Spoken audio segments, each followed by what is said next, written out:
afternoon, everybody. We are a part of HOSA, and today we will be presenting to you the effects of child abuse. My name is Janaya Williams. I'm a senior, and I've been a part of HOSA for 2 years. My name is Abril Cruz Bravo. I'm a freshman, and I've been in HOSA for 1 year. My name is Fernanda Garcia Vila, and I've been a part of HOSA for 2 years, and I'm a junior. My name is Sofia Amaya. I've been a part of HOSA for 1 year, and I'm a junior. My name is Johanna Hernandez. I've been in HOSA for 2 years, and I'm a junior. Alright, so what is child abuse? Child abuse is when a parent or guardian has failed to provide a safe environment for a kid and is threatening them and harming them in a negative way.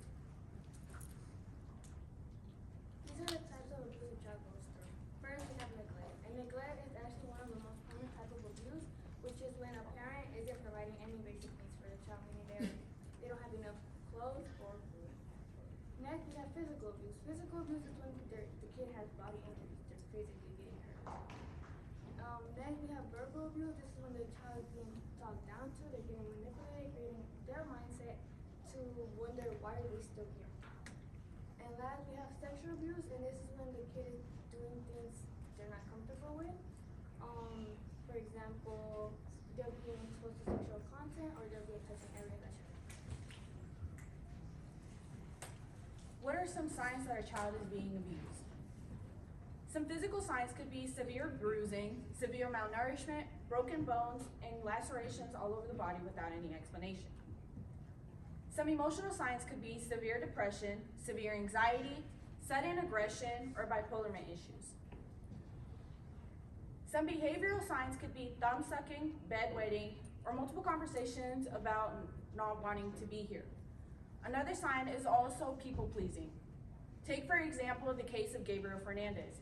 He was a victim of child abuse, and despite the abuse he was receiving at home, he still stood with the letters MOM at school for Mother's Day. Some social and academic signs could be sudden decrease in grades, trouble focusing, trouble making friends, or unexcused absences. Some signs of neglect could be lack of medical and dental care, and spending a lot of time home alone without any parental supervision. When a child is experiencing abuse, it can negatively impact the way that they grow up. Child abuse can play a significant role on how a child reacts to different situations and gestures. The toxic environments that children are exposed to can trigger many long-term mental health issues. However, child abuse can be different for everyone, and depend both on the type of abuse and the individual. And just a reminder, abuse is never the child's fault. So what enables child abuse? Child abuse often goes unreported because of certain social institutions. A lot of factors in a lot of communities, certain factors such as mental health, lack of mental health resources, lack of poverty, and also lack of things like basic child needs often go unreported. Because of this, child abuse often goes enabled. Also, lastly, the main factor of child abuse are victims being afraid to speak out. A lot of children are often scared of getting into trouble, not being believed, or causing conflict between their families. And this is why children often choose to stay quiet for child abuse. A case study done on child abuse. I was afraid something bad would happen if I had told someone. In a case study done on 191 children, ages ranging from 3 to 18, who had all been asked the same question, why they had waited to disclose abuse anytime sooner, had all said the same answer. Fear was the main reason why they hadn't gone to an adult anytime sooner. Reasons like being afraid of what would happen, being afraid of consequences, or they were being threatened into not telling at all, were all reasons why they had never gone to an adult in the first place. This shows how fear and a power imbalance can often shut down disclosure for a child. I only told once someone had asked me directly. Researchers noted that children don't volunteer information until they are asked specific questions about their experiences. This suggests that a lack of supportive adults and a lack in proper questioning can often delay reporting in child abuse, and it is this silence which often shields it. So what are some things we can do to protect those going through abuse? One thing we can do is to contact emergency services like 911 if you see someone being actively hurt. Or another thing you can do is to report suspicions about child abuse to CPS or Child Protective Services. Lastly, we should let the children know that what happened was not okay, to give them a little comfort to go through what just happened. What are some ways to cope with child abuse positively? You should find hobbies that make you happy, like hiking, sports, drawing, or even listening to music can ease stress. Next, you can find someone to talk to, because just talking about your experience in general can feel like a weight lifted off your shoulders. Then, you can accept what has happened, because it should not hold control over you, and you should be able to move on. And even though it's easier said than done, just know you are not alone. I was 6. I had a babysitter. It was about 3 times a week. It would happen for 3 years. 3 years of abuse, sexual abuse.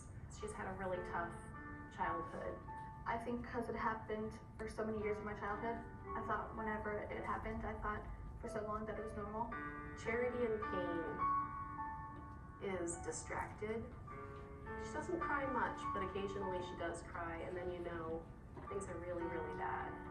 The darkest time of mine was, I think a little over a year ago. I was admitted to Philhaven for inpatient because I tried to hang myself a couple times. I felt honored that she was able to talk to me about it, that she was able to open up, and that we could begin to kind of move forward through some of the depression and the anxiety that she's experienced due to the sexual abuse. Because of Erica, I can definitely set boundaries, and I definitely have more strength than I did. I don't let people walk all over me anymore. If it wasn't for Philhaven and everything, I definitely think I would not be here. If you think about it as, this was 3 years of my life, and I'm probably gonna live to the age of 85. As you get older and older, you can either let that 3 years shrink and it becomes the size that it should be, or it can continue to be your entire universe. And I don't see Charity as somebody who's going to continue letting that be her entire universe. She's going to appropriately shrink it and let it take its place in her life as she moves on and builds a better future for herself.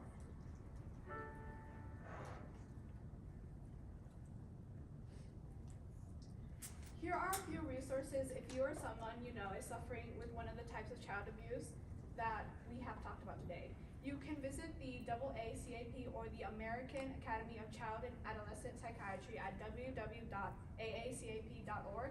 You can also visit the CDC at www.cdc.gov, and there is also the Prevent Child Abuse America at preventchildabuse.org. Thank you for taking your time out of your day to come watch our presentation. We hope that you have learned something new, and you now may get up and leave through the doors to your left, where you will also be given a token of appreciation.